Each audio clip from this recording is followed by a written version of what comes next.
단톡방에 비밀번호가 같이 있기 때문에 네, 여기는 네, 봉쌤께서 네, 운영을 하고 계시고 그쪽에서 도움을 받으시면 되겠습니다.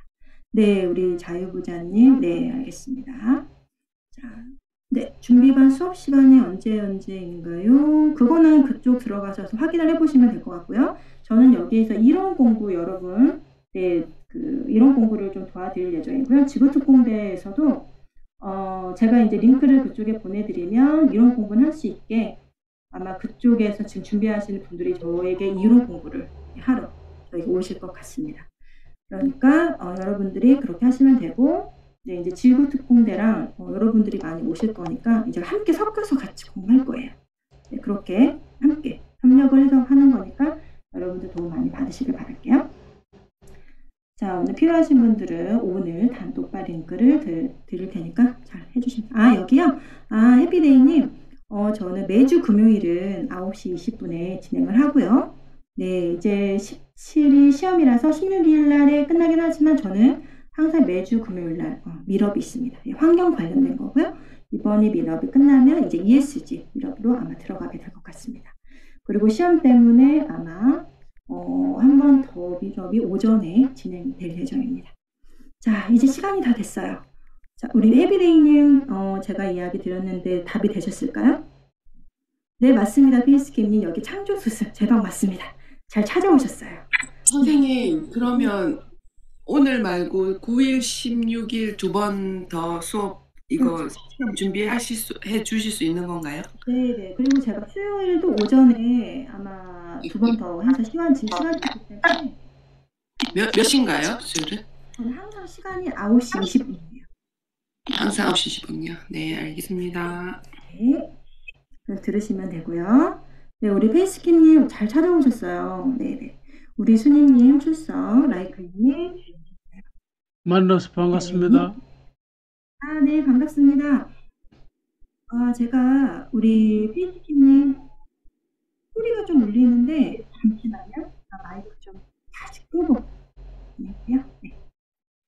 우리 페이스킴님 지금 어제 잘 찾아오셨고 보니까 제가 인스타그램 들어가 보니까 그 교수님이시던데 굳이 오셔서 공부 안 하셔도 괜찮을 것 같은데요? 우리 페이스킴님 처음이라 잘 몰라요. 그냥 강의 듣고 공부하시면 바로 합격하실 것 같은데 오셔서 제가 좀 놀랬어요. 별 말씀이요. 혹시 이유가 있으실까요? 잘 몰라요. 이런 거 처음이라서. 예. 페이스캠님? 예. 답변 가능하신가요? 여기 지금 이런 걸 처음이라서 배워야죠. 예. 잘 배우겠습니다. 이번에 지금 시험 그럼 접수하신 거 맞으시죠? 예? 시험 접수하신 거 맞으시죠? 네네네. 네, 이번에 자격증 따시려고 준비하시고요. 네, 알겠습니다. 자, 그러면 저희 시간이 지금 제가 이제 진행을 하도록 하겠습니다. 자, 오늘은 지금 기후변화 전문가 과정, 기후변화 전문가는 15강입니다. 15강. 여러분, 그 13강부터 16강까지 이유진 연구원님, 그 진도 굉장히 좀 어려운 부분이었어요. 여러분 좀 머리가 조금 아프셨나요? 그래도 5강에서 8강까지보다는 좀 괜찮으시죠? 자, 괜찮으시면 오케이. 그렇죠. 우리 하자수진님 오케이. 네, 좋아요. 자, 5강에서 8강까지가 우리 그 강의 굉장히 조금 어려웠던 부분을 좀 지나서 이제 정책적인 부분 13강에서 16강까지 공부를 하고 있고 오늘은 이제 15강에서 16강 이 두 강을 공부하도록 하겠습니다. 좀 많이 빠듯해요. 그래서 여러분들이 조금 집중해서 잘 따라와 주시기 바라겠습니다. 자, 질문은 채팅창에 남겨주시면 제가 조금 보고 한꺼번에 같이 마지막에 이야기를 좀 전달해 드리도록 하겠습니다. 자, 15강. 자, 이번에 15강의 주제는 뭐였죠, 여러분? 15강이 뭘 배우셨나요? 강의 듣고 오셨죠? 자, 강의 제가 꼭 듣고 오라고 말씀드렸어요. 자, 우리 김수민님, 12월 7일, 9일, 7일, 9일, 자, 10일 아니고요. 10일은 토요일, 9일, 14일, 16일. 그렇죠. 네. 그렇죠. 오전 9시 20분에 할 예정입니다. 네, 참빛파동님 출석. 자, 오늘 15강. 자, 탄소 중립 사회를 만드는 정부와 기업의 대응 방안. 지금 이 정책적인 부분들은 바뀐 부분들이 있어요. 그걸 감안하고 우리가 시험을 보기 때문에 시험용으로 공부를 한다라고 생각을 먼저 하셔야 돼요. 안 그러면 혼란이 옵니다. 지금 정책하고 안 맞는데 이렇게 생각하면 시험을 보실 수가 없어요. 일단 여기에 나와 있는 대로 우선은 공부를 하는 것. 그걸 제가 미리 염두해 두시라고 말씀드릴게요. 자, 탄소 중립 사회를 만드는 그린 뉴딜에 대한 오늘 이야기입니다. 자, 그린 뉴딜. 2020년 한국 사회에서 굉장히 핵심 단어였죠. 자, 이 그린 뉴딜의 이야기는 뭐였냐면 기후위기 대응 그리고 탄소 중립 사회를 실현하는 수단이에요. 그래서 이게 전 세계적으로 많이 확산이 되고 있는 정책입니다. 자, 사람도 있고 코로나가 있고 코로나가 오다 보니까 어떻게 됐죠? 경제 위기가 왔죠. 그런데 경제 위기보다 더 큰 위협으로 등장했던 게 바로 기후 위기였습니다. 자, 2020년 많은 위기가 있었는데 이 위기를 어떻게 헤쳐나갈 것인지 그게 이제 굉장히 중요한 문제가 된 거죠. 자, 우리 기후위기 하면 딱 떠오르는 거. 2018년도 어떤 보고서가 나왔죠, 여러분? 자, 2018년도 딱 생각하면 그때 발간된 거. 자, 어떤 특별 보고서가 나왔어요. 뭐였죠? 자, 아시는 분? 자, 채팅창 또는 음성으로 남겨주시기 바랍니다. 네, 그게 뭐였죠? 2018년에 송도에서 1.5도 특별 보고서. 자, 이거 기억하셔야 되겠죠? 네, 이거에 의해서 이제 이렇게 이 속도대로 지금 온실가스가 배출된다. 그러면 2040년을 전후로 1.5도에 도달하게 된다. 그 얘기를 했어요. 그래서 1.5도에 도달하지 않기 위해서 어떻게 해야 되지? 그래서 나온 게 2050. 이때는 적어도 탄소 중립 사회를 만들고 온실가스 배출하면 안 돼. 배출하지 않는 사회를 만들어야 된다. 자, 이겁니다. 자, 그러면 온실가스 배출량이 2020년에 전 세계적으로 줄었어요. 왜죠? 왜 줄었죠, 여러분? 코로나 때문이죠. 네, 코로나로 인해서 온실가스 배출량은 줄어들었어요. 그런데 다른 문제가 생겼어요. 어떤 문제가 생겼나요? 전 세계적인 불평등이 심해졌어요. 자, 그래서 이 모든 위기는 항상 보면 가난하고 힘없는 사람들에게 이 위기의 강도가 어떻게 더 크게 다가간다는 것을 우리가 알고 있습니다. 항상 이렇게 딜레마가 생긴 거예요. 자, 그래서 1.5도에 안정화시키려면 뭘 해야 된다? 온실가스를 줄여야 된다. 근데 이 온실가스를 줄이면서 사람들이 먹고 살 수 있는 거, 불평등 문제 이런 것도 같이 해결을 해야 되는 거죠. 그렇게 해서 나온 게 뭐다? 여러분, 그렇게 해서 나온 게 바로 그린 뉴딜입니다. 그린 뉴딜, 자, 동그라미 해주세요. 자, 그린 뉴딜은 이렇게 기후위기에 대응하면서도 불평등을 완화해서 사회 안정망을 만들어야 돼. 그리고 그 과정에서 산업을 전환시켜야지. 어떻게? 온실가스를 많이 배출하던 산업 구조에서 탈탄소 산업 구조로 전환을 해야 된다. 그리고 재생 가능 에너지나 그런 에너지 효율을 높이는 분야에서 일자리를 만들어내야 되지 않겠어? 그래야 사람들이 먹고 살 수 있도록 그렇게 만들어주는 게 바로 그린 뉴딜이라고 할 수 있는 거지. 자, 이렇게 이런 개념을 보시면 됩니다. 이해되셨죠? 자, 코로나가 온실가스는 줄였지만 불평등은 심화됐고, 자, 그래서 그때 보니까 어떤 문제들이 생겼냐면 그 당시 20대 여성들의 자살률이 높아지고 있다는 걸 확인할 수 있었어요. 자, 이렇게 경제적인 위기가 닥치니까 또 일자리를 구하기 힘든 상황들이 생겼고 또 불안전 노동 이런 것들이 이제 연결이 함께 된 거죠. 그러니까 또 이런 여성들의 일자리를 잃다 보니까 또 아이도 키워야 되잖아요. 그러니까 돌봄 노동에 대한 비중은 또 높아지고 그러니까 굉장히 사회적으로 엄청나게 큰 문제들이 많이 발생했습니다. 그러니까 이런 사회적 문제가 온실가스만 줄이고 기후위기 대응만 할 수 없죠. 그러니까 기후위기에 대응하면서도 어떻게 하면 사회를 좀 더 평등하고 바람직한 사회로 만들어갈 것인지 그거에 대한 계획이 필요하게 된 겁니다. 자, 계속해서 이제 그린 뉴딜에 대한 이야기를 했어요. 자, 그런데 문제가 있어요. 온실가스 줄이는 게 쉬울까요? 여러분 어떻게 생각하시나요? 쉽나요? 어렵죠. 네, 어려워요. 자, 온실가스를 줄이면 어떤 부분들이 다 떠오르냐면, 자, 우리 비행세 도입한다. 지난 시간 나왔죠? 그쵸? 사사수준이 어렵죠. 자, 육류세. 자, 그리고 탈석탄. 발전 시점, 자, 내연기관 생산 판매 금지 시점. 자, 이런 것들이 그때 나왔단 말이에요. 그런데 이런 것들은 상당한 고통을 수반해요. 왜죠? 비용이 너무 많이 들어요. 비용이. 강의 화면은 기본적으로 공부를 하고 오셔야 됩니다. 왜냐면 제가 퀴즈를 낼 거기 때문에 제가 강의 화면은 따로 여러분께 내드리지 않습니다. 제가 제목 정도만 하고 있으니까 미리 들어오셔야 되는 수업입니다. 네, 매콤한 도시연님 감사합니다. 네, 장미꽃 받으니까 기분 좋아지네요.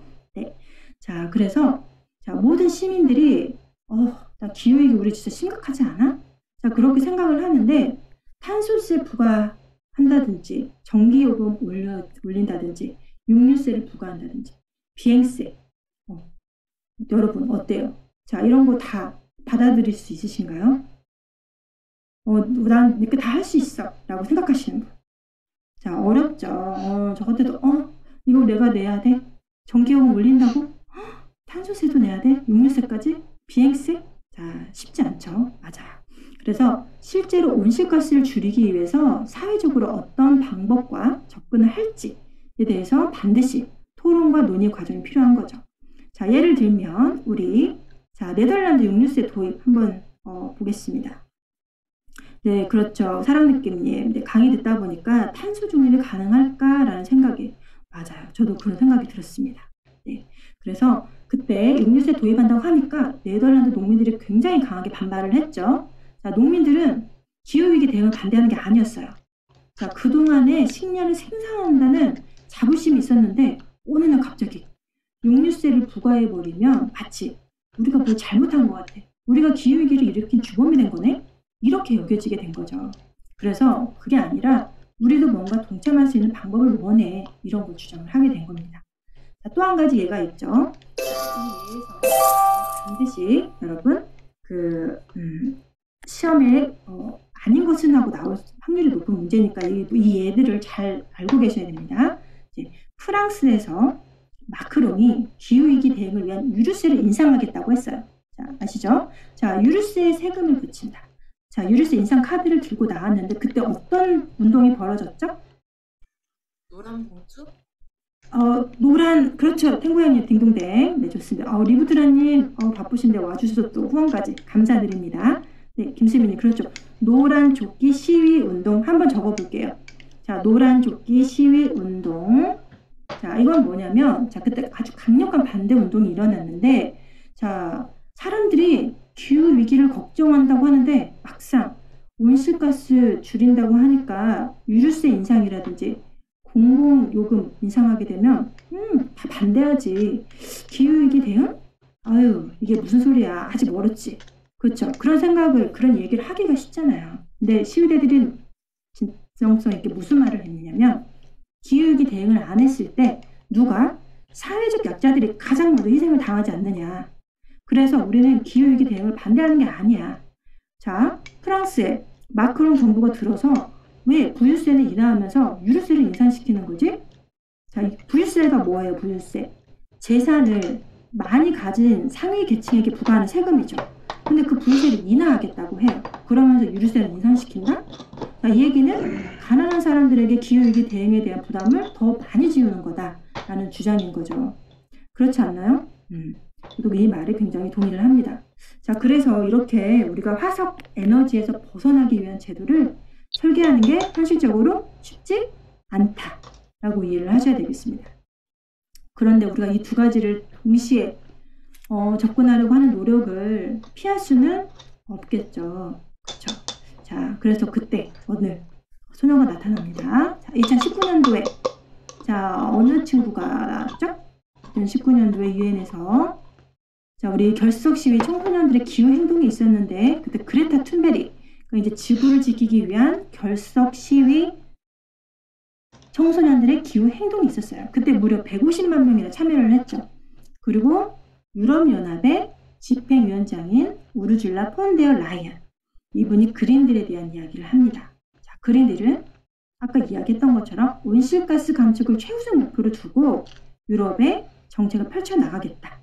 그런 이야기였어요. 그래서 유럽이 탄소 중립을 목표로 발표를 하게 됐죠. 자, 또 미국에서는 29세 후 최연소 미국 하원의원으로 당선됐던 알렉산드라 오카시오-코르테스라는 정치인을 중심으로 해서 자, 우리 기후위기 대응을 원해. 그리고 동시에 불평등 해소도 원해. 이렇게 하는 그린 뉴딜 정책도 들고 나오게 됩니다. 자, 이거 지금 2019년도의 흐름 계속 나오고 있죠. 이 흐름에 대해서 알고 계셔야 됩니다. 이 흐름으로 아닌 것은 이라고 시험에 나올 수 있어요. 자, 그래서 이 정책 중에 특히 미국 사회에서는 자, Sunrise Movement라고 하는 아주 강력한 집단이 있어요. 이게 뭐냐면 내 이름 알아야 돼요. 자, 이름도 알아놓으셔야 됩니다. 자, 청년 기후행동 그룹들이 적극적으로 활동하게 돼요. 그리고 이 그룹들하고 등장했죠. 누가? 알렉산드라 오카시오-코르테스가 결합을 하면서 그린 뉴딜을 바로 미국의 대선 정책으로까지 만들어내는데 성공하게 됩니다. 네, 이거는 이름을 왜 알으셔야 되냐면 흐름 때문에 그래요. 흐름. 자, 왜 그러면 우리가 이 그린 뉴딜을 왜 원하지? 라고 했을 때 자, 우린 지구를 파괴하는 일자리 원하지 않아. 그러니까 청정 에너지 분야에서 일자리를 만들어줘 라는 메시지예요. 그래서 선라이즈 무브먼트가 이렇게 매번 선거 때마다 화석 에너지 기업으로부터 우리 로비를 받는 기업들이 있죠. 그러니까 그런 기업에 대해서는 우리 낙선 운동을 하는 거야. 그리고 알렉산드라 오카시오-코르테스처럼 그린 뉴딜을 공약으로 내보는 정치인들은 당선 운동을 하는 거야. 이런 식으로 활동을 펼칩니다. 자, 그런데 자, 이런 그룹들이 이제 상당히 그 영향력을 갖게 됐어요. 이제 퍼져나가서 자, 지난 미국 대선에서 트럼프랑 바이든 마지막 TV 토론 주제가 뭐였죠? 자, 미국 대선에서 트럼프와 바이든의 마지막 TV 토론 주제가 뭐였나요, 여러분? 그렇죠. 자, 김수민님, 딩동댕 기후 위기에 대한 이야기였습니다. 자, 기후 위기에 대한 입장차가 완전히 나뉘었죠. 네. 자, 그래서 2019년 2월 7일에 자, 미 하원의 알렉산드라 오카시오-코르테스 계속 이 이름이 반복해서 나옵니다. 자, 이렇게 기후변화 대응을 위한 그린 뉴딜을 해야 된다고 하면서 연방정부의 의무에 대해서 14페이지짜리 결의안을 제출하게 됩니다. 이 14페이지짜리 결의안을 우리 기후변화 전문가 과정 워크시트에 올라와 있으니까 참고해 보시면 좋겠습니다. 자, 이 결의안 내용 한번 보니까 자, IPCC 1.5도 특별보고서 인용을 하고 있어요. 자, 언제? 2050년 우리 넷제로로 가야지. 그리고 미국 사회부의 불평등과 차별, 기후 문제, 불평등 문제 이런 것들을 다 같이 풀어내자. 그거에 대한 내용을 담고 있습니다. 자, 자세히 조금 살펴볼게요. 자, 현재 미국 사회에 직면한 가장 큰 문제가 뭘까요? 자, 기후위기 그리고 불평등과 차별입니다. 자, 어디든 사실은 다 마찬가지죠. 근데 우리 실제로 미국의 그 흑인의 목숨 소중하다. 그런 시위가 있었잖아요. 여러분도 기억하시죠? 자, 온실가스만 줄이고 불평등은 방치하는 이런 사회 안 돼. 자, 이런 겁니다. 이런 게 결의안에 포함된 내용이에요. 자, 그래서 세계대전을 준비하는 것과 같은 태세로 그린 뉴딜을 실행하자. 그래서 10년 안에 미국 사회를 탈탄소 사회, 탄소에 의존하지 않는 사회로 만들자. 자, 그런 이야기고 공동체와 노동자를 위해서 사회적 악자들에 대한 억압을 멈추자. 그래서 정의와 형평성을 증진하자라는 그런 뉴딜을 한다는 게 바로 그 14페이지짜리 그 내용입니다. 세부 내용입니다. 이렇게 그 그린 뉴딜에는 14가지의 이렇게 내용들이 담겨 있는데 자, 기후재난 많이 발생하고 있죠. 자, 미국 굉장히 그런 게 많아요. 폭설이라든지 한파라든지 슈퍼 태풍이라든지 또 캘리포니아 산불 기억하시죠? 자, 재난이 굉장히 자주 일어나는 거죠. 그러니까 미국 사회에 이런 그 인프라들을 업그레이드 시켜야 된다. 그리고 100% 청정 에너지로 가야 된다. 자, 또한 스마트 그리드를 구축하자. 자, 스마트 그리드가 뭘까요? 그건 뭐냐면 전기 공급자랑 생산자들에게 전기 사용자 정보를 제공해서 효과적으로 전기 공급을 관리할 수 있게 해주는 서비스예요.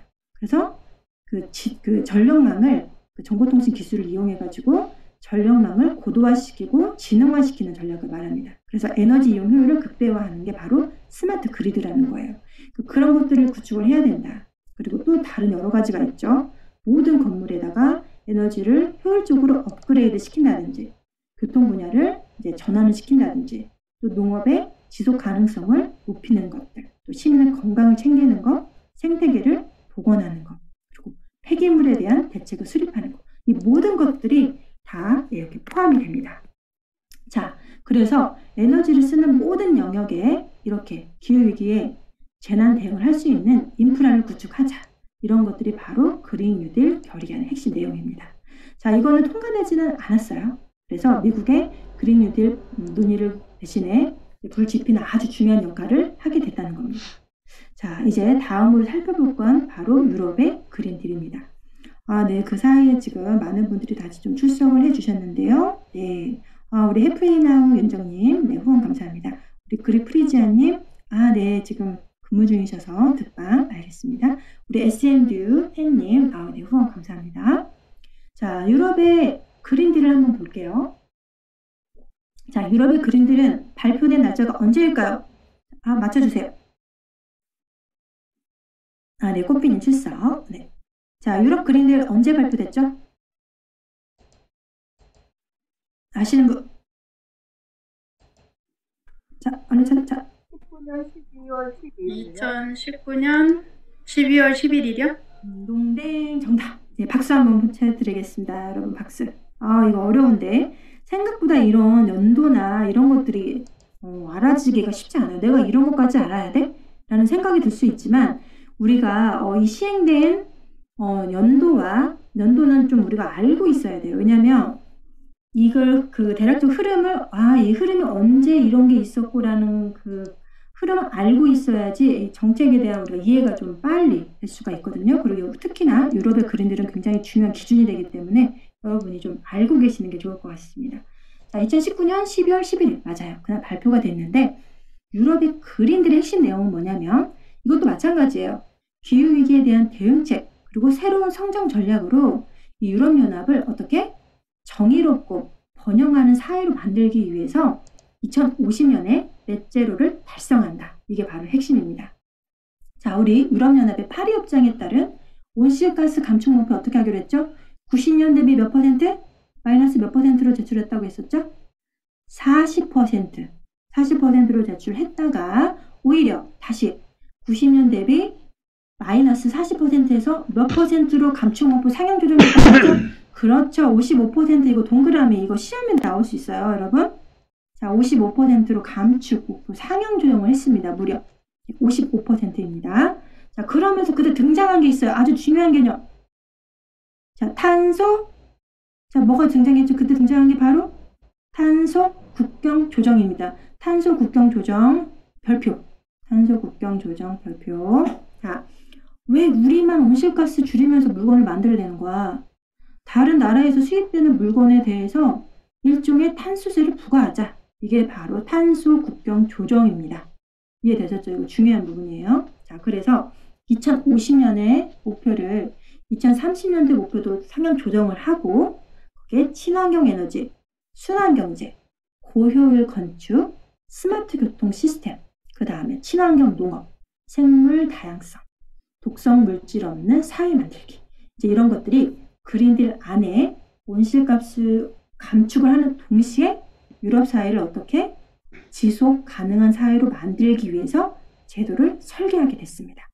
자, 그리고 유럽연합은 이미 이것을 실행에 옮기고 있는 거죠. 그래서 유럽이 하는 게 중요합니다. 자, 그럼 앞으로 유럽의 그린딜이 우리에게 어떤 영향을 미치게 될까요? 자, 유럽연합은 법과 제도를 정비를 해요. 그리고 기업 활동에 있어서 아까 말한 것처럼 탄소세, 자, 탄소 비용을 반영한 제도와 금융을 통해서 이제 기업들에게 신호를 주게 되겠죠. 그러면 온실가스 배출하면서 기업 활동하기를 아주 어렵게 만듭니다. 자, 기술이든 기업 경영이든 탈탄소 경영으로 바뀌도록 하는 거예요. 그러다 보면 뭐가 늘어날까요? 어떤 에너지가 늘어날까요? 그러면 재생 가능 에너지가 늘어날 수밖에 없게 되는 거예요. 이해되셨죠? 자, 화석 에너지에 대한 의존도를 줄일 수 있는 방법. 자, 첫 번째, 뭐가 있을까요? 자, 기존에 생산한 에너지를 효율적으로 쓰면서 높인다. 두 번째는 재생 가능 에너지로 전환한다. 이렇게 지금 방법이 있습니다. 그래서 이제 앞으로는 뭐가 중요하다? 재생 가능 에너지가 상당히 중요한 역할을 한다. 그거죠. 자, 유럽 같은 경우에 그 금융에 있어서도 더 이상 석탄 발전소에 투자하지 않겠다라고 했었죠. 그리고 금융 분야에서 이제 그 기후 위기에 대한 리스크를 반영을 해서 그 정책을 수립을 하게 됐죠. 자, 2021년도에 탄소 국경 조정을 어떤 품목에 대해서 얼마만큼 할 건지 그런 윤곽을 드러내게 됐고요. 그리고 그 정책이 지금 현재 수립이 되어 있습니다. 그 언제부터 그거를 할지는 수립이 되어 있으니까 여러분들이 한번 검색을 좀 해보셔야 될 것 같아요. 앞으로 유럽의 이런 정책에 대해서 미리 조금 알아두시면 좋을 것 같습니다. 자, 그럼 문제는 우리처럼 이렇게 수출에 의존하는 나라들이죠. 자, 어떻게 해야 될까요? 자, 이런 대책을 세워야 되는 상황이 됐어요. 그렇죠? 자, 그래서 우리나라 드디어 자, 한국판 뉴딜을 발표를 합니다. 언제? 2020년 7월 14일에 발표를 하게 됐어요. 자, 처음에는 어떻게 했냐면 디지털 뉴딜에 신경을 많이 썼어요. 디지털 뉴딜. 그린 뉴딜 안정만 이런 것들이 이제 했는데 초기에는 디지털 뉴딜에 신경 썼고, 자, 디지털 산업들이 그때 한참 이제 일자리가 엄청 어마어마하게 만들어졌죠. 자, 그거에 힘입어서 우리 MKYU도 사실은 디지털 튜터 같은 경우도 그런 일환입니다. 자, 기후위기 대응을 위해서 이제 어떻게 산업과 경제 체제를 바꾸기 위해서 자, 그린 리모델링 건축 분야가 굉장히 지금 활발하게 됐고, 그린 에너지를 전환하는 것, 그리고 그린 모빌리티 신문에서 항상 나오는 걸 여러분 보셨을 거예요. 자, 보셨죠? 자, 그리고 이제는 자, 내연기관 차량 이제 이거는 아니야. 자, 그러면 뭘로 바꿔야 되죠? 전기차, 수소차. 그래서 그다음 주식도 전기차, 수소 관련주가 굉장히 많이 오르기도 했었습니다. 자, 그래서 7월 14일 날 그린 뉴딜 정책이 발표가 됐고, 그린 스마트 스쿨, 디지털 트윈, 국민안전, SOC. SOC가 뭐죠? 사회 간접자. 이런 것들을 디지털화 하겠다. 그리고 스마트, 그린 산다. 이렇게 그린과 스마트를 연결할 수 있는 융복합 정책들이 발표가 됐고 현재도 실행에 옮기고 있는 중입니다. 자, 그렇게 7월 14일에 발표를 할 때 그때 처음으로 어떤 표현이 쓰이게 되는데 뭘까요? 어떤 표현이 나왔을까요? 그때? 자, 대답! 자, 7월 14일 발표하면서 그때 처음으로 우리 굉장히 지금 계속 오는 탄소 중립? 그렇죠. 탄소 중립이 이때 쓰이는 거죠. 탄소 중립. 자, 탄소 중립을 위해서 한국의 그린 뉴딜은 사람과 환경과 성장이 조화를 이룬다. 그런 그린 선도 국가가 되기 위해서 어떻게 한다? 임대주택이라든지 그런 부분에 에너지 효율 개선을 통해서 리모델링을 한다. 이런 것들이 막 나오는 거예요. 건물 지을 때 단열이라든지 이중창을 어떻게 하지? 온실가스 배출 줄여야 되니까, 그리고 에너지 비용도 줄여야 되니까 이런 부분에 반영을 하는 거죠. 그리고 그린 리모델링을 하면서 당연히 어떻게 될까? 이제 숲이 많이 조성이 되겠죠. 그렇게 되면 자연스럽게 정화도 되고 CO2 흡수도 하게 되는 기능도 갖게 되는 겁니다. 이런 식으로 이제 신경을 쓰게 됐어요. 맞아요. 그렇죠. 라이크님, 그린 선도 국가 탄소 중립 맞습니다.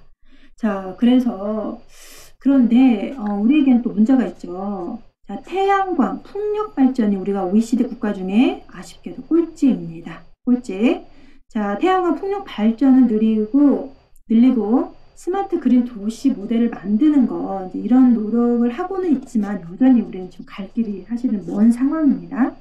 그렇죠? 자, 그래서 2025년까지 근데 이게 왜 어려운 거죠? 왜 이렇게 기후위기 되면 어려운 걸까요? 이런 그린 뉴딜이. 그러니까 우리가 이렇게 그린 뉴딜로 온실가스를 줄이겠다고는 하지만 여전히 우리 석탄 발전소 짓고 있죠. 여전히 짓고 있어요. 자, 2025년까지 전기차를 113만 대 보급한다고 했는데 그래서 보조금 정책 현재 쓰고 있는 중이죠. 그런데 문제는 뭐냐면 자동차에 대한 수요 관리를 안 해요. 그러면 전기차만 늘려서는 탄소 중립 사회로 가기 어렵겠죠. 그건 당연한 이야기겠죠. 그리고 현재 또 공항 건설도 너무 많이 하고 있어요. 자, 그러니까 이런 것들도 상당히 큰 문제가 되고 있습니다. 한 예로 영국 같은 경우 영국의 공항 히스로 공항 있죠. 그 공항 활주로를 증설하려고 했었는데 영국 법원이 불법으로 판결을 내렸어요. 왜 내렸죠? 자, 공항을 증설해? 이거는 파리협정에 약속한 그 영국의 온실가스 감축 노력이랑 위배되는 거잖아. 그래서 활주로 건설을 승인하지 않겠다라는 결론을 내린 겁니다. 자, 지금은 전환을 준비해야 될 때지라고 한 거죠. 자, 그 법원 판결이 굉장히 멋지지 않나요? 자, 그에 비해서 우리나라는 그와는 반대로 오히려 그 관광업을 위해서 무착륙 해외여행을 허가했고 실제로 굉장히 많은 호응을 입었고 성공적으로 마무리가 되었습니다. 이거는 이제 여러분은 어떻게 생각하시나요? 그러니까 여러 가지 생각들을 할 수가 있는데 기후위기 측면에서는 우리가 탄소 중립을 얘기하는 상황에서 어떤 이런 무착륙 해외여행, 이런 관광산업이 과연 이렇게 탄소 중립을 표방한 상태에서 이런 제도가 과연 좋은 일인지라고도 좀 따져봐야 되겠고, 또 반대 면에서는 또 그런 부분이라도 해야 이 엄청나게 여행업이 어려웠는데 그런 경기를 살릴 수 있는 그런 계기도 되기 때문에 어려운 문제인 것 같습니다. 그래서 우리는 이제 앞으로 온실가스를 줄이는 이런 국제적인 규제라든지 그리고 어떤 선택을 할 것인지 계속해서 수많은 선택을 해야 되는 상황에 오는 거죠. 자, 그래서 우리 한국 사회는 어떻게 해야 될까 논의를 미루지 말고 제대로 해야 된다. 그런 이야기입니다. 그리고 이제 우리나라에서도 17개 광역 시도에서 그린 뉴딜 정책을 이제 하게 됐죠. 그래서 그것들을 이제 지자체들이 그린 뉴딜 정책을 세웠는데 그거를 잘 들여다보니까 문제점이 있어요. 문제점. 자, 먼저 지자체들이 수립한 그린 뉴딜 정책은 온실가스 감축이랑은 연결되지 않는 정책들이 너무 많아요. 자, 기후위기 대응이 중요해서 이 부분을 하자고 한 건데 이름에 녹색만 달아. 그냥 녹색이라는 이름만 달아가지고 추진하는 사람이 사업들이 너무 많다는 얘기예요. 녹색 이런 식으로. 그리고 자, 지자체들이 재생 가능 에너지를 늘려야 되잖아요. 그렇죠? 근데 그런 것들을 내용을 잘 담아야 되는데 어렵습니다. 그들도 지식이 없어요. 그리고 설득시킬 수 있는 힘이 없습니다. 그리고 자, 그린뉴딜 정책은 중요한 게 지역사회의 일자리 창출을 이끌어내야 되겠죠. 그리고 시민하고 도민들의 생활을 더 좋아지게 하는 방향으로 이게 연결이 잘 돼야 돼요. 그런데 지자체들이 하는 그린 뉴딜 정책이란 역시나 토건, 경제개발 이런 쪽으로 또 다시 가고 있는 거예요. 그러다 보니 그 연결될 수 있는 분야들이 좀 미비하다. 이제 그런 결론을 현재까지는 나와 있고 이런 것들을 좀 개선하기 위한 노력이 반드시 필요하겠죠. 그래서 우리 해야 할 일이 뭘까요? 내가 살고 있는 지역에 기후위기 대응을 위한 그린 뉴딜 정책이 뭐지? 대체 뭘 하고 있는지 한번 찾아보는 것. 예, 그게 우리의 숙제입니다. 여러분들도 본인이 살고 있는 지역에 그 그린 뉴딜 정책을 한번 들여다보시면 좋겠습니다. 자, 대표적으로 이제 서울시 정책. 그래도 이 정책 하면 또 서울시죠. 그린 뉴딜 온실가스 감축을 연동해야 되니까 서울시는 어떻게 하느냐? 자, 온실가스가 어디서 이렇게 배출이 되지? 하고 알아봤더니 건물이 68%, 수송이 19.4%가 나왔어요. 그래서 이거를 그린 뉴딜 정책을 탄소 중립 연계한다고 해서 보니까 건물이 많이 나오네. 그래서 건물하고 수송에 이쪽 분야에다가 계획을 수립을 해야 되는 거죠. 그렇죠? 그래서 이렇게 탄소 중립을 목적으로 감축 계획을 수립한 곳도 역시 서울시가 유일하고요. 자, 서울시 온실가스 배출량이 2050년도 우리 플러스 마이너스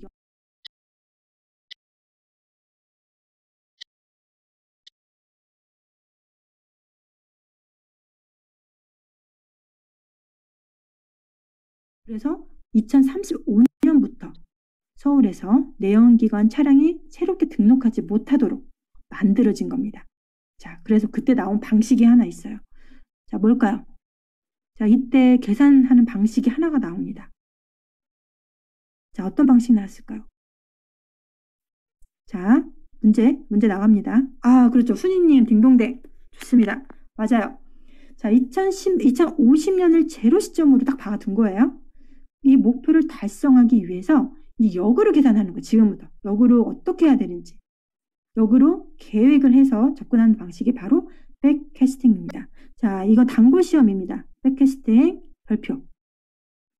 자, 그렇게 해서 계획이 나왔고, 자, 여러분이 지금 살고 있는 자치구에 있는 2050 탄소 중립 꼭 한번 보셔야 돼요. 자, 그래서 이게 만약에 없으면 어떻게 되죠? 지자체가 만들어야겠죠. 우리가 자꾸 요구를 해야 되는 겁니다. 자, 그럼 우리만 하고 있는 거 아니죠? 자, 세계의 많은 도시들도 곳곳에서 탄소 중립을 위한 시도를 하고 있어요. 자, 예를 들면 핀란드 같은 경우, 핀란드 헬싱키, 자, 여기는 무려 2035 탄소 중립 계획이 있습니다. 다른 나라 2050인데 여기는 2035, 2035년 달성. 대단하죠. 자, 그리고 도시별로도 한번 볼까요? 자, 수많은 프로젝트들이 진행되고 있는데 프랑스 파리는 15분 도시 컨셉이 있습니다. 자, 이건 뭐냐면 자동차가 필요 없이 그냥 살 수 있도록 하겠다.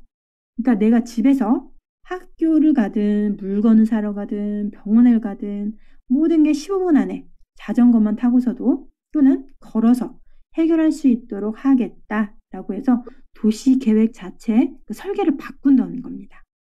자, 이렇게 이런 프로젝트가 좀 있었고요. 자, 이런 식으로 좀 여러분들이 좀 알고 계시면 좋을 것 같고, 또 그러면 우리도 이런 아이디어를 낼 수 있겠죠. 그쵸? 순이님 너무 좋아 보이죠? 우리도 이거를 벤치마킹해서 내 지역에 이런 뭔가 불편한 점이 있었고, 이런 것들 하면 좋겠다라는 자꾸 아이디어를 우리가 내는 역할을 하면 되게 좋을 것 같아요. 우리가 기후위기 시대를 이제 살아야 되잖아요. 그리고 이것도 해결을 또 해야 되고. 그런데 사회적 약자를 함께 같이 가야 되죠. 그래서 이런 그린 뉴딜 정책이 아주 잘 작동할 수 있도록 해야겠습니다. 그린 뉴딜은 기후위기 대응, 불평등 해소, 일자리 창출, 자, 목표라는 대전환 정책이라고 말씀을 드렸습니다. 자, 그래서 이 부분이 바로 15강의 핵심이었어요. 자, 15강 다 잘 따라오셨나요? 자, 잘 따라오셨으면 OK 버튼 한번 눌러주세요.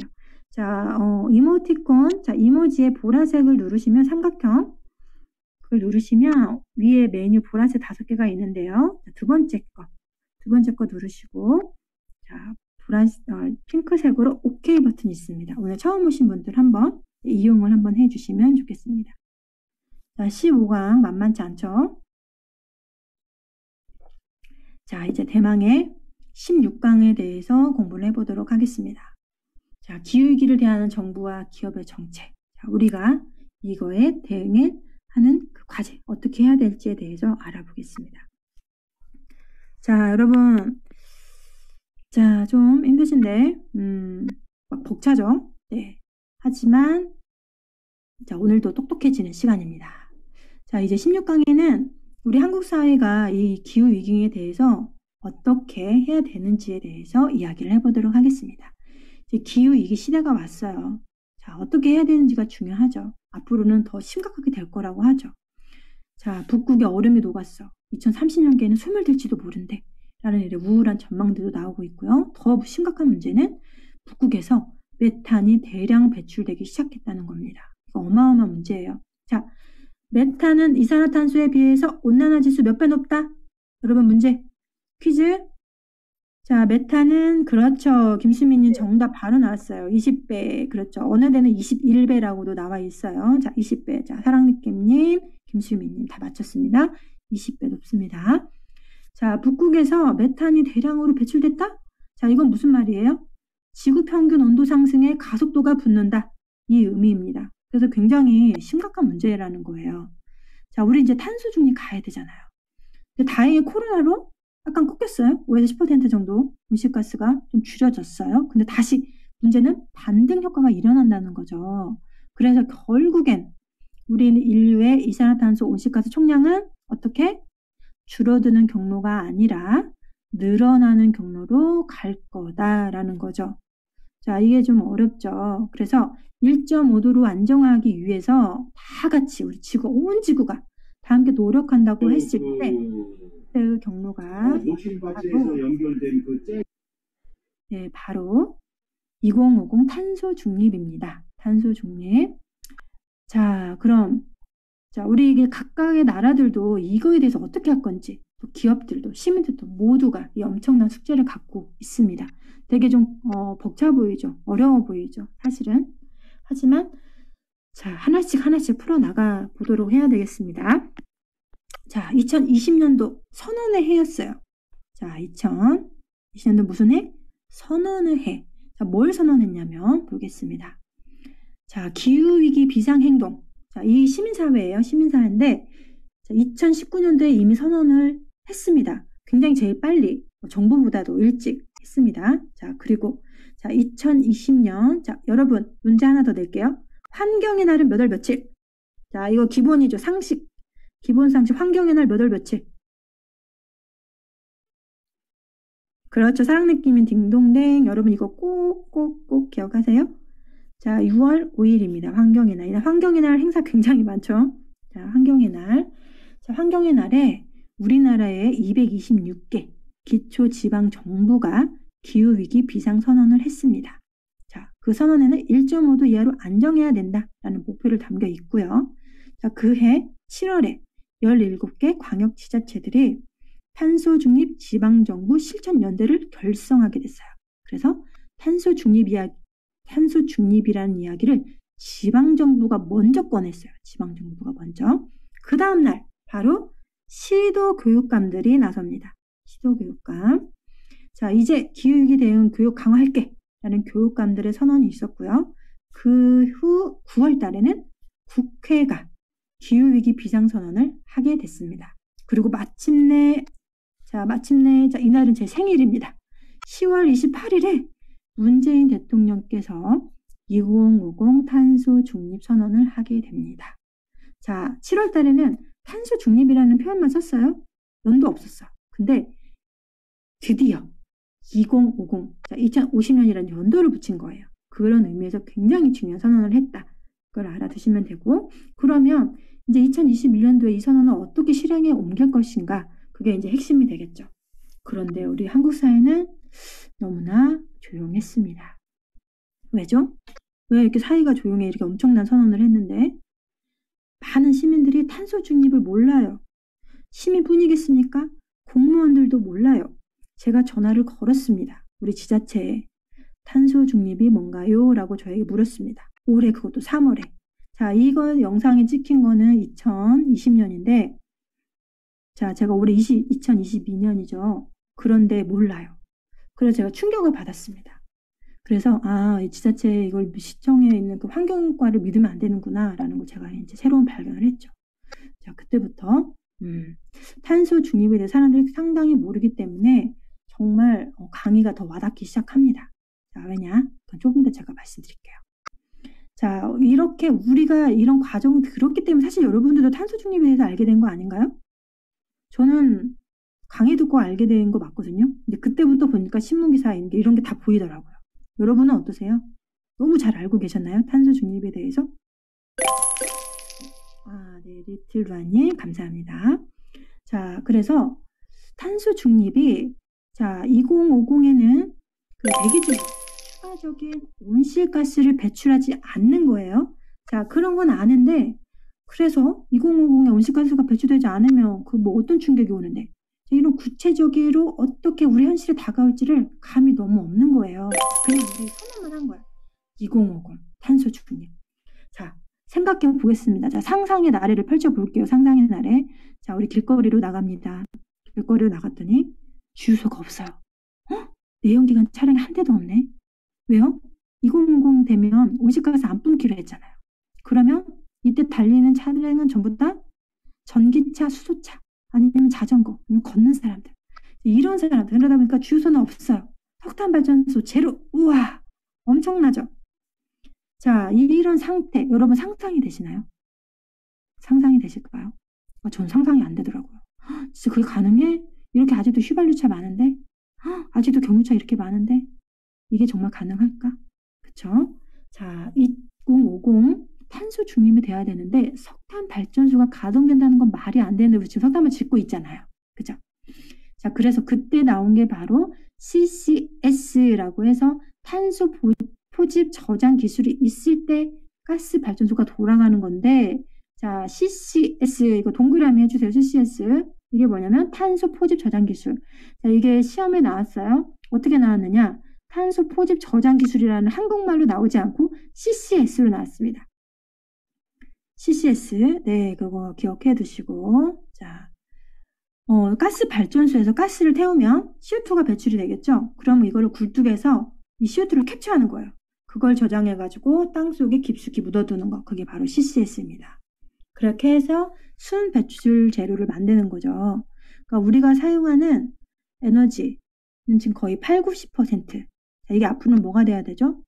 태양광, 풍력, 바이오 에너지 같은 그런 재생 가능 에너지로 돌아가야 되는데 아직은 좀 머나먼 현실이 된 것 같습니다.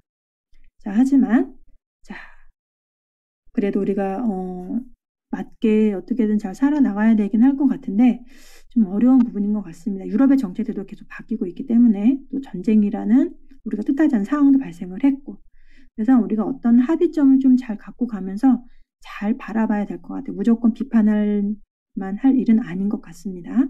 자, 그리고 자, 사람들이 왜 그렇게 반응이 없나 보니까 탄소 중립이 이제 오케이, 그래 탄소 중립이야. 자, 머리로는 이제 알겠어. 근데 어떤 상황 우리가 만들어 가야 되는 거야? 그림이 안 그려져요. 그림이 안 그려져. 그러니까 계획이랑 선언은 우리나라 누구보다도 잘하죠. 근데 행동은 일단은 못해. 일단 계획은 해야 돼. 뭔가 제출을 막 해야 되고 하니까. 막 발표해야 되니까. 그래서 2050년 화석 에너지 사용하지 않는 사회. 자, 이렇게까지 이제 우리가 결정을 내리긴 했잖아요. 근데 우리 스스로의 결단이었나요? 전혀 아니죠. 우리 할 마음 없었잖아요, 솔직히. 근데 국제사회 흐름 때문에 우리도 할 수밖에 없었습니다.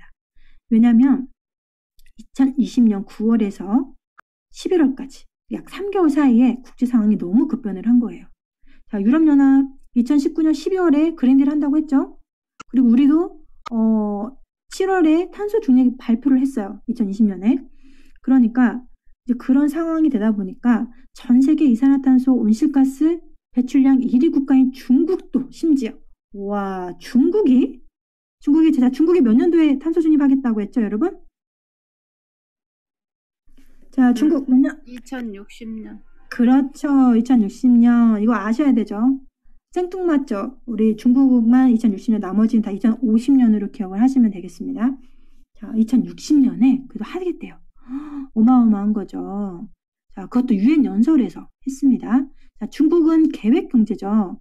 그래서 한번 당이 결정하면 그냥 그대로 실행에 옮기는 구조입니다.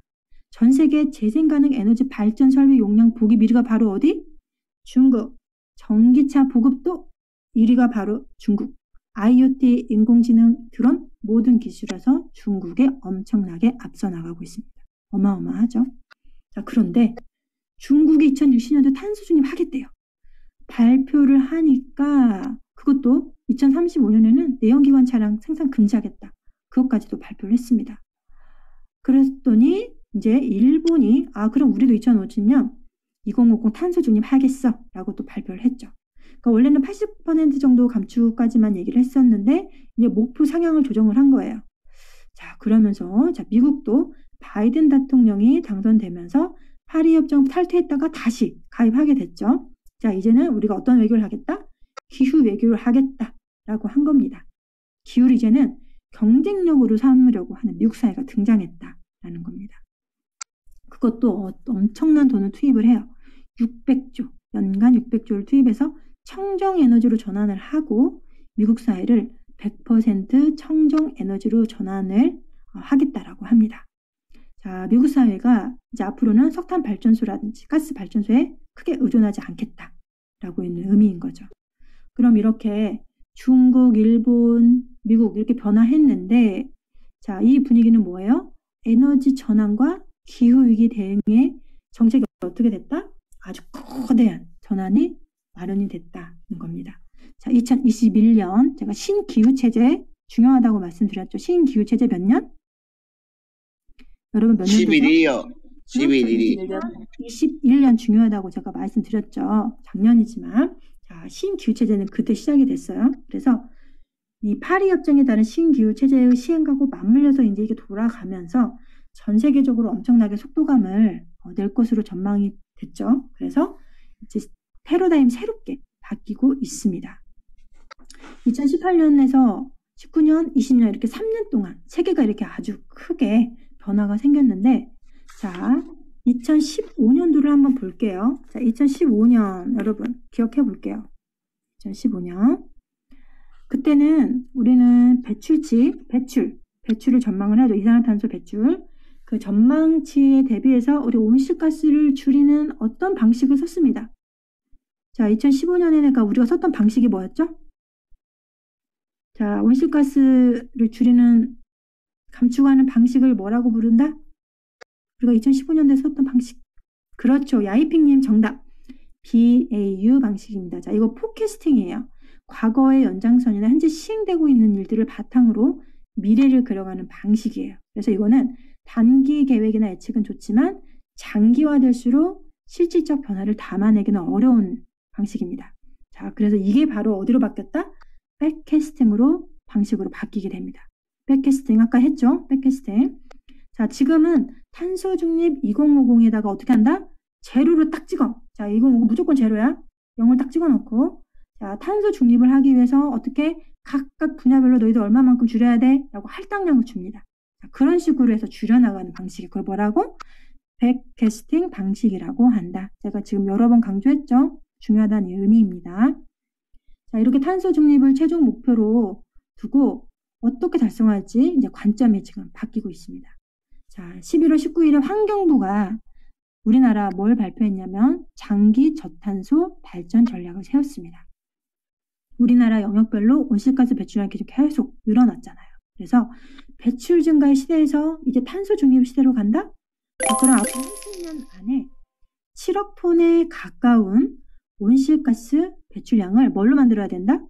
제로로 만들어야 된다. 아, 네, 우리 서연님 감사합니다. 오늘 바쁘신데 이렇게 또 와주셔서 네, 너무 감사합니다.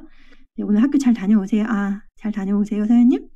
자, 이렇게 전기 생산을 어떻게 할까? 그럼 산업분야 어떻게 바꾸지? 건물은 또 어떻게 바꿔?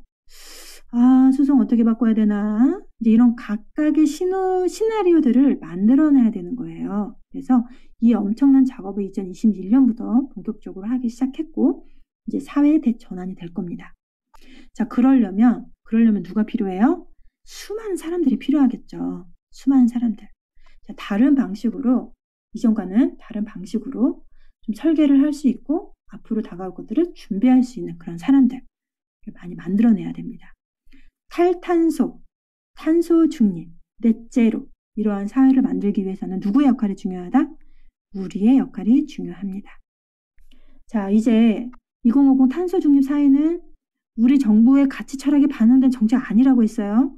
우리가 막 너무 우리 환경 정말 심각하니까 우리가 정말 나서서 해야지. 이거 아니에요. 자, 무엇 때문에? 국제 질서가 바뀌었기 때문에 새로운 패러다임이 들어왔기 때문입니다.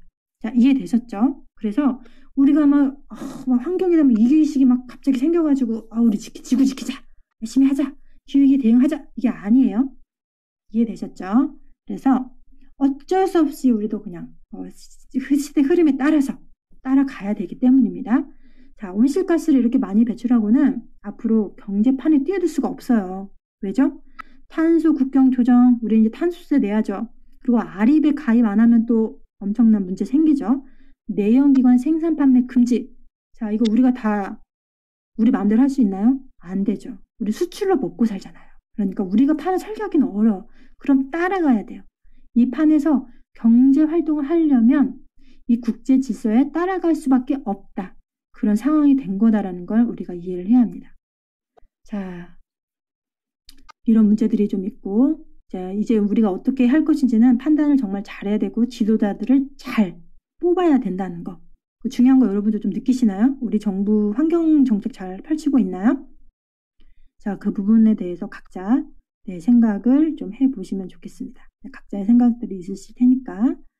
자, 그래서 이제는 이런 것들이 그럼 너무 버거워요. 개인의 실천으로 이겨낼 수 있는 상황이 절대 아닌 거예요. 가장 기본적으로 국가의 구조와 시스템과 제도가 바뀌어야지만 가능한 겁니다. 그렇죠, 여러분. 우리가 이거를 왜 개인이 실천한다고? 물론 하긴 해야죠. 우리가 최소한 평소에 할 수 있는 그런 노력들. 자, 이건 또 중요하지만 근본적으로는 국가 구조 시스템 제도, 이게 가장 중요합니다. 이게 바뀔 수 있게 우리가 자꾸 표현을 해야 돼요. 이렇게 해달라. 자꾸 요구를 해야 돼요. 민원을 자꾸 넣는 거. 그게 제일 중요한 겁니다. 내가 지금 오늘 분리수거 제대로 못하는 것보다 그거 하는 것도 중요하지만 자꾸 민원을 넣어서 이렇게 좀 바꿔달라. 이런 것도 의식을 하는 거. 자, 이제 탄소 중립 사회 만들기 위해서는 이게 최우선 정책이 돼야 되잖아요. 그러면 우리나라의 모든 부처들이 함께 움직여야 돼요. 자, 예를 들어서 국방부 같은 경우. 국방부가 기후위기랑 뭔 상관이지? 라고 혹시 생각이 드셨을까요? 네. 자, 미국이나 호주 이제 이런 데를 보면 그 국방 군사 훈련이 CO2 배출량에 어떤 영향을 미치는지 이런 거에 대한 데이터를 뽑아냅니다. 그래서 이 기후위기로 인한 재난 이런 것들을 국가 안보랑 연결시켜서 보고서를 쓰고 있어요. 자, 굉장히 잘하고 있는 거죠. 당연히 해야 되는 일이죠. 그런 게 비하면 우리나라 각각의 부처들은 대응이 너무 부족해요. 일단 아는 게 없어요. 교육이 제대로 아직 되어 있지 않아요. 또 그런 부분들이 이제 이해가 되기도 합니다. 부서들이 자주 바뀐다든지 뭔가 어떤 그런 부분들도 현실적으로 있지만 그래도 부처들이 노력을 많이 해야 되는데 자, 예를 들면 고용노동부 같은 건 어떤 걸 해야 될까요? 자, 예를 들어 이제 우리 탈탄소 정책을 한다. 그러면 석탄 발전소가 문 닫게 되겠죠. 내연기관 차? 여기 차 못 파네?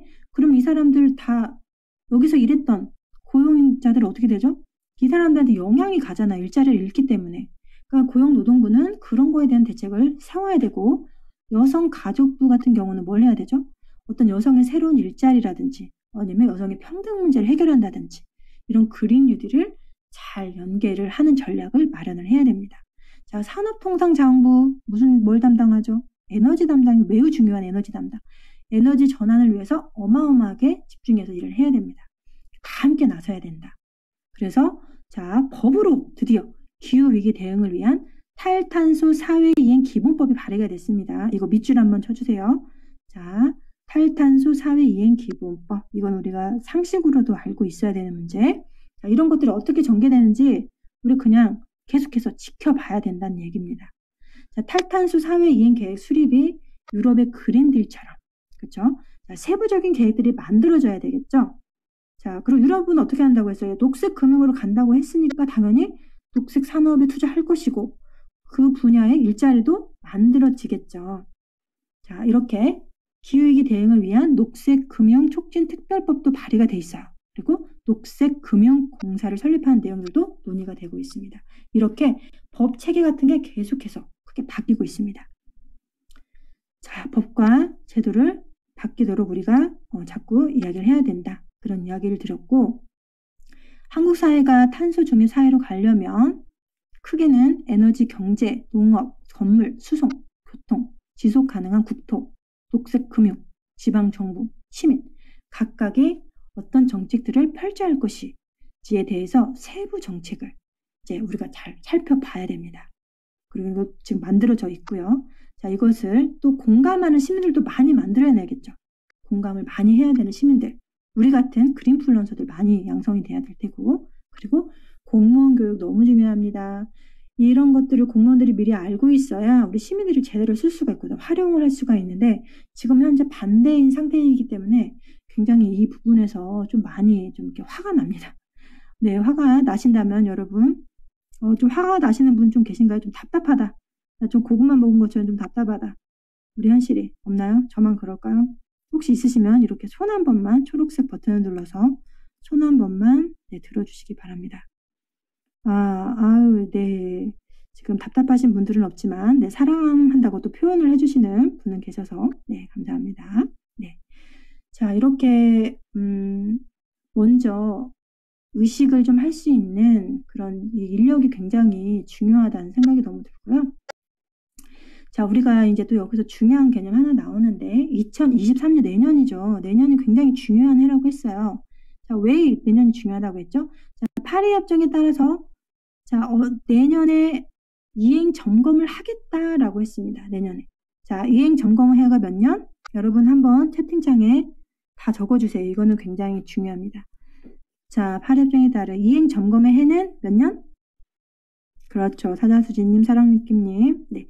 2023년. 네, 이거 꼭 기억하셔야 돼요, 내년. 그것도 심지어 우리나라에서 2023년에 열리는 기후변화 협약 당사국 총회를 유치할 계획을 갖고 있기 때문에 아주 중요합니다. 자, 우리나라에서 열리는데 우리가 온실가스 감축 목표 달성해야 되겠죠. 네, 못하면 굉장히 창피한 일이 벌어지겠습니다. 네, 그렇죠. 5년마다 사자수지님 너무너무 좋습니다. 5년마다. 네. 자, 그래서 이 기후위기 시대를 이렇게 돌파하는 방법에는 인식의 확산이 필요하겠고, 대안 정책이 마련이 돼야 되겠고, 정치 세력화하는 방법이 있습니다. 네. 자, 이렇게 시민들이 보다 적극적으로 행동하고 또 대안을 마련하고 또 선거를 또 우리가 잘 치르는 것, 이게 또 중요하다고 볼 수 있겠습니다. 이제 지구에 있는 사실은 우리 세대의 책임이 너무 크죠. 그러니까 결국 우리가 행동으로 나서야 되는데, 이제 앞으로 세계도 계속해서 이 부분에 대해서 많이 변화가 될 것이고, 이렇게 급격하게 변하는 세계에서 국가, 지자체, 기업, 개인 모두가 함께 대비해야 된다. 이제 이게 16강의 결론입니다. 자, 여러분 지금 숨차게 잘 따라오셨나요? 잘 따라오셨으면 오케이 한번 눌러주세요. 자, 그리고 오늘도 벌써 시간이 지금 다 됐는데, 제가 문제, 퀴즈 몇 개만 내고 랜드를 종료하도록 하겠습니다. 오늘도 여러분 많이 앉아있으시느라 힘드셨을 텐데, 오늘 또 춤출 시간이 없어요, 여러분. 시험 보기 전까지는 당분간 춤출 시간은 없지만 여러분들이 대신 퀴즈로 오늘 또 마무리를 하겠습니다. 자, 적극적으로 채팅창에 선을 올려주시고요. 스피커가 가능하신 분들은 스피커도 괜찮습니다. 자, 1번 문제.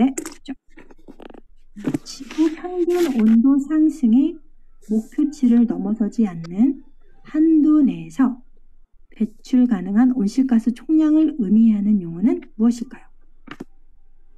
자, 이거 지난번에 냈던 문제.